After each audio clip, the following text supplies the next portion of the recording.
On today's episode of Undercover Boss, the co-founder and president of Rocket Fizz, the fastest growing soda pop and candy franchise in America, goes undercover. By joining his employees in the front lines, this young at heart boss meets the employees that keep his company's future pretty sweet. Yo, keep your blades up. He's only dropping it. Yeah, I know. Truck drivers are getting frustrated. Watch as along the way he discovers candy isn't the only thing that's stuck in the past. Here's a free lunch bag right there. Oh, there it is. So now you would take your highlighter.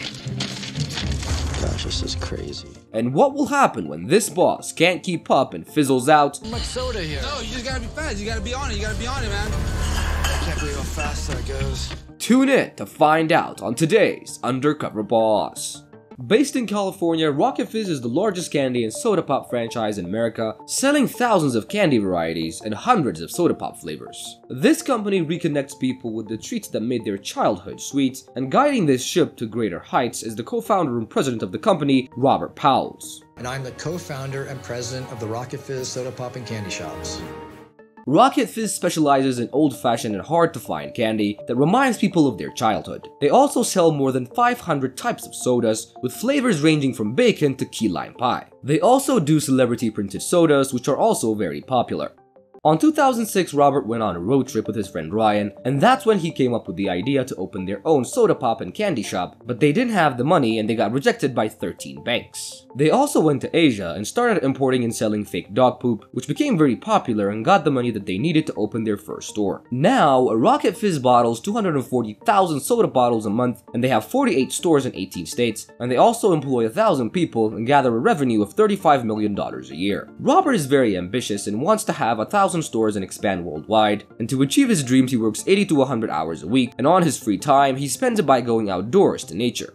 The reason Robert wants to go undercover is that Rocket Fizz has grown pretty fast, and it's become a challenge to connect with individual stores and see what issues that they're facing. He'll be going undercover as Leary, a failed retailer competing on a reality show to get his own store. For his first job, he travels to Vista, California to work as a sales associate. Today, I'm meeting a sales associate at a Rocket Fizz location here in Vista, California. And he meets up with Kim, who's a very outgoing and upbeat person. She first takes him on the cash register and shows him how to operate it. This is $2.99, so what you're gonna do is just press the 2, the 9, and the 9. You don't have to put any like decimal or anything like that. And he sees the cash register is really old and needs an upgrade. After learning from Kim, he starts operating the register, but he was very slow and struggles to use it properly. He even messes up calculating the price, but the customer was honest and gave back the extra money. $9.72. 972? Okay, I overpaid you. I appreciate the honesty here. They then start packing gift baskets to give outside and promote the store by giving the baskets for free. And while doing that, he learns that Kim is going to school to become a sign language interpreter, and she tells him that she has a mentally challenged brother and that this is one of the main reasons that she wanted to learn sign language. For his next job, he travels to Lone Pine, California to work in the bottling plant.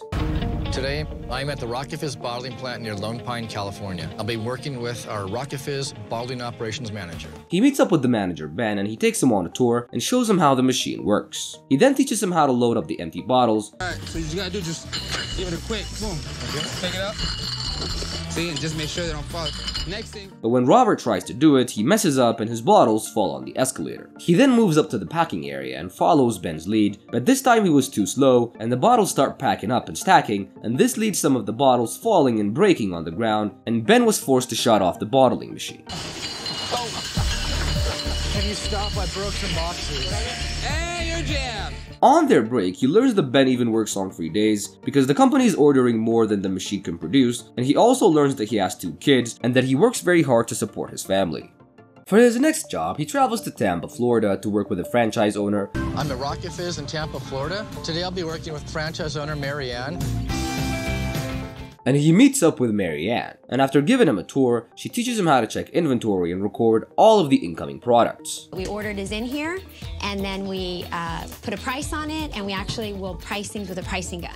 While doing this job, he sees that their inventory system is terrible, and even the paper that they send out is not alphabetized, which puts unnecessary workload pressure on their franchisees, and she tells him that the old system is very bad, and that the new promised one has not come in yet. He even finds out that their pricing system is an old-fashioned one as their candy. And then once you get your price, you push it shut, The candy's old-fashioned, but our pricing system seems to be as old-fashioned as the candy. And Marianne then leaves him with the inventory to deal with other issues, and he basically spends all day pricing candy. This is just crazy. It's just so much stuff. I know. And also, being back here really takes time away from me being with the customer.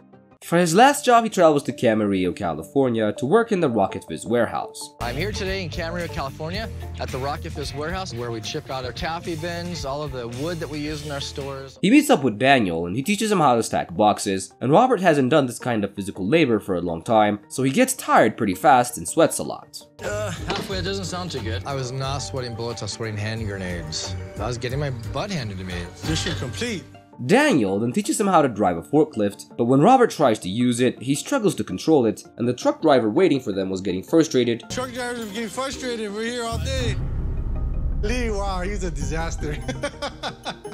So Daniel takes over and finishes the job. On their break, he learns that he had a bad childhood with an abusive father and was homeless in his teenage years. But he met his wife and she inspired him to work hard and not end up like his parents. By the grace of God, I met my wife. She saved my life, bro, because I could have ended up the same way as my father, you know what I mean? He also tells him his wife has lupus and she almost died because of the disease. I almost lost her last year, bro. From lupus? Yeah. Yeah, yeah, I'm sorry. Daniel has been working hard to cover her medical bill, but he's struggling to keep up with the high fees. And finally, Robert's undercover time has come to an end, and he invites his employees to reveal his true identity. My name is Rob. I'm the co-founder and president of Rocket Fizz. No way. Are you kidding? I'm so confused. First in was Marianne, and he tells her that she was an amazing owner, but the inventory system is holding her back, and he then tells her that he's giving her the new system, and also gives her dream vacation with her family. I'm just so shocked. And the best part of the whole thing is he's gonna do a soda. My brother's picture on it.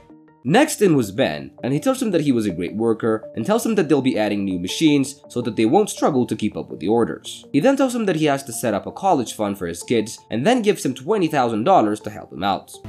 This is insane. I cannot even believe it. It's crazy. I feel like I'm gonna be worry-free, honestly. I don't even know I never knew what that felt like.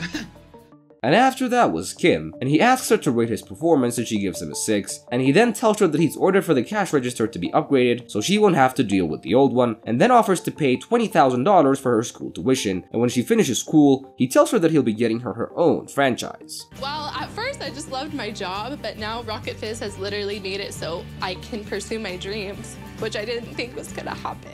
Last in was Daniel, and he tells him that he worked him pretty hard and also reminds him about his wife's medical issue, and he offers to put his wife on a bottle and to give the proceeds to him, and he also gives him a brand new car and $25,000 to help with the expenses. I'm very grateful for Rob, what he's doing for me. Actually, he's doing for my family. And that is how today's episode of Undercover Boss wraps up.